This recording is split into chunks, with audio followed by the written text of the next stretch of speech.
So what I did, मैंने ऊपर ऊपर से एफआर का देख लिया, एएफएम का देख लिया, ऑडिट का देख लिया। ऑडिट इज समथिंग की थ्योरी है, तो अगर आप नहीं भी पढ़ के जा रहे हो ऑडिट, तो अगर आप क्वेश्चन पूछा जा रहे हो तो आप आंसर कर पाओगे। तो मैंने फिर अपने आप को ब्लफ किया और मैं पहुंच गई फिर से पेपर देने के लिए।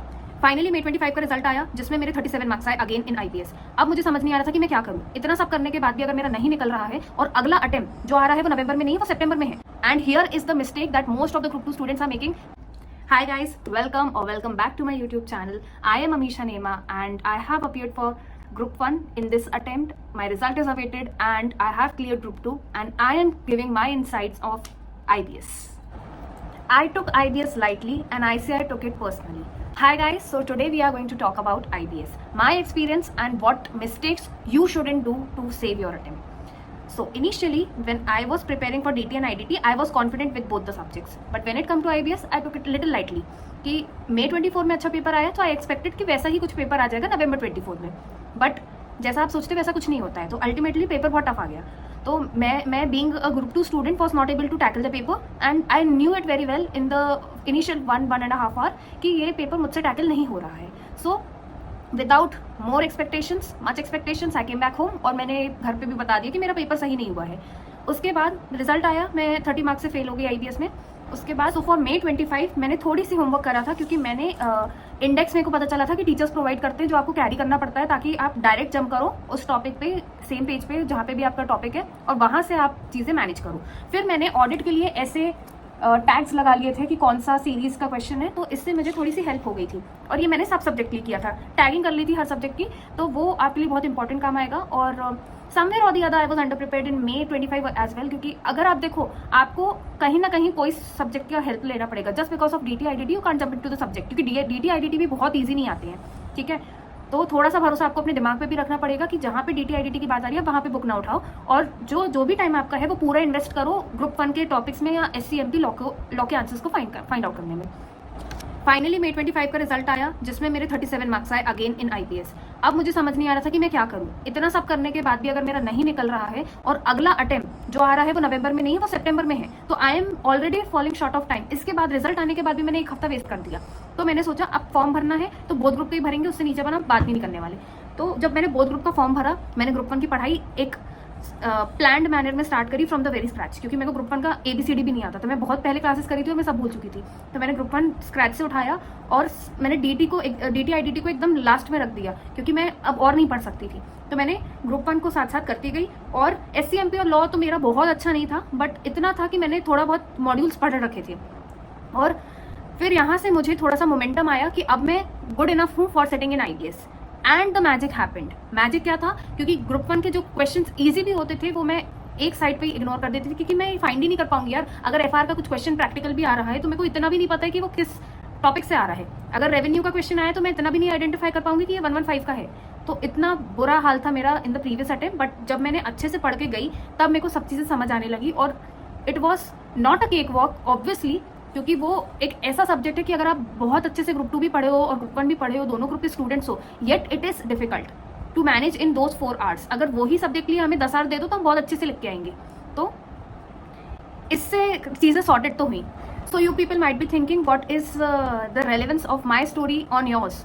See, if you are a group 2 student and stuck in the loop of attempt just because of IBS, it is a wake up call for you people to start giving your ample time to other subjects as well apart from your DT and IDT.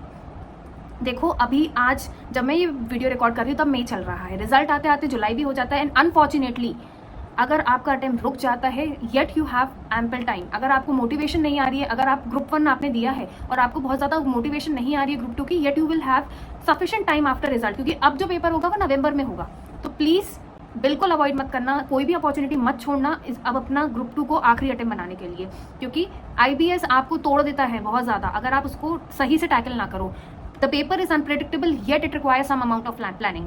If you will fail in that तो आपके वो 4 our कब ऐसे निकल जाएंगे आपको पता भी नहीं चलेगा. Another crucial point when it comes to IPS is the resources you are taking with you. लेके तो सब जाना है, क्योंकि वहां पे बैठ के फोमो नहीं होना चाहिए कि यार ये बुक तो घर पे रह गई, इसमें होगा शायद आंसर. ये नहीं होना है. वहां पे लेके सब जाओ, लेकिन पहले पहुंच जाओ सेंटर पे. जो टाइम से आप नॉर्मली पहुंचते हो उससे 10-15 मिनट पहले पहुंचो ताकि आप अपनी टेबल अरेंज कर पाओ. टेबल अरेंज कैसे करना है, जो रिसोर्सेज आप फ्रीक्वेंटली यूज करने वाले हो उनको प्रायोरिटाइज करके रखना है, उनको ऊपर रखना है. जो भी आपकी सबसे पास वाली स्पेस होगी, लाइक योर डेस्क में भी. और कुछ बुक्स आप अपने चेयर पे भी रख सकते हो, क्योंकि मैंने तो ऐसे ही रखा था, मुझे एक छोटा सा स्पेस प्रोवाइड किया गया था जिसमें मैंने ऊपर रखा था डेस्क पे चीज़ें और आधी मैंने अपने चेयर पे रखी थी, और जो मैं सिर्फ अपने मेंटल सैनिटी के लिए लाई थी वो मैं नीचे रखी थी, क्योंकि मैं यूज़ नहीं करने वाली थी, वो जस्ट अगर इन केस वाली चीज़ें थी तो वो इन केस वाली चीज़ों को मैंने नीचे रखा था, और जो मैं फ्रीक्वेंटली यूज़ करने वाली थी उनको मैंने ऊपर रखा था। जिसमें से मैं बता दूं, मैंने ज़्यादातर ऑथर की बुक्स यूज़ करी थी, and apart from this module use किया था मैंने SCMP और लॉ के लिए, वो इंपॉर्टेंट है, वो लेके जाना, तो वो वहाँ पे मेरे काम आए थे। This was about resources. और फिर बात आती है कि आपको वो 4 घंटे 15 मिनट को यूटिलाइज कैसे करना है। पहले 15 मिनट में 5 मिनट सिर्फ और सिर्फ आपको स्कैनिंग करनी है कि ये टॉपिक किस डिस्क्रिप्टिव पार्ट की बात कर रही है। MCQ देखने भी नहीं है पहले 15 मिनट में, सिर्फ आपको डिस्क्रिप्टिव के बेसिस पे आपको आइडेंटिफाई करना है your best 4 case studies that you are going to solve. And apart from that आपने डिस्क्रिप्टिव में सिर्फ सिंपली लिखना है कौन से सब्जेक्ट को बिलोंग करता है विद अ पेंसिल, ठीक है।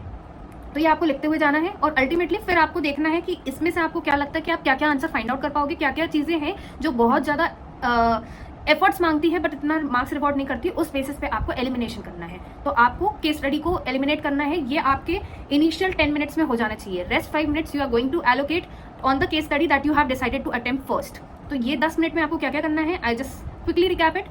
पहले 5 मिनट्स में you have to identify the subject, topic भी आइडेंटिफाई कर रहे हो तो वेल एंड गुड, उसके आगे टॉपिक भी लिख दो, और फिर वो 5 मिनट में हो जाना चाहिए। अगले 5 मिनट में एलिमिनेशन हो जाना चाहिए कि कौन सी केस स्टडी आपको अवॉइड करनी है। अगले 5 मिनट में आपका case study that you have decided, तो उसका सर्चिंग चालू हो जानी चाहिए। तो एक डिस्क्रिप्टिव मिलते ही आपको 2 बजे पेन उठा के लिखना चालू कर देना है, और ऐसा नहीं करना कि पहले आप फाइंड आउट खेल रहे हो, उसके बाद हम बैठ के लिखेंगे।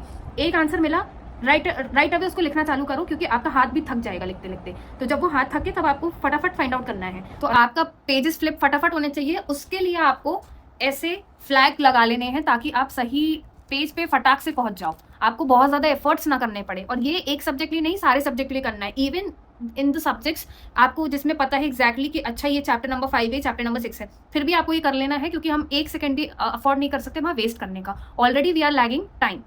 उसके बाद 55 मिनट से ज़्यादा कोई भी केस स्टडी पे आपको स्पेयर नहीं करना है। जहां आपको लगे you are exceeding the limits, तो आपको फिर आइडेंटिफाई करना है कि क्या इसको केस स्टडी करना फ्रूटफुल हो रहा है अगले 5 मिनट में, am I able to wind up. और अगर एक्सीड कर रहा है उस लिमिट से, तो it is a wake up call for you कि वहीं छोड़ो उसको और आगे बढ़ो, क्योंकि पेपर वरना छूटता चला जाएगा, ठीक है। MCQ के बेसिस पे आपको केस स्टडी को एलिमिनेट नहीं करना है, आपको डिस्क्रिप्टिव पार्ट में करना है, क्योंकि descriptive part is something that will reward you marks. और MCQs भी बहुत इजी नहीं आते, दे आर ऑल्सो ट्रिकी, और MCQ को लास्ट में करना है। लास्ट में एज इन आपको पूरा डिस्क्रिप्टिव अटेम्प्ट करना है, देन ओनली आपको MCQ पे टच करना है, क्योंकि अगर MCQ पे एक आध तुक्का भी लगा देते हो, there are still 25% of chances कि वो MCQ सही हो जाएगा। तो ऐसे आपको मैनेज करना है टाइम अकॉर्डिंगली। एकदम MCQ लास्ट के लिए भी मत छोड़ना, MCQ को विद द केस स्टडी करते चले जाना।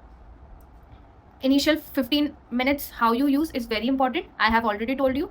And for the 4 hours you have to keep your mind sane. आपको अपने आप को मोटिवेट करते रहना है कि हो जाएगा, मैं कर लूँगी, सब हो जाएगा, and that's it. Presenting your answer in IBS is one of the most important thing. So you have to follow IRAC method. First of all you have to identify the issue. I stands for issue.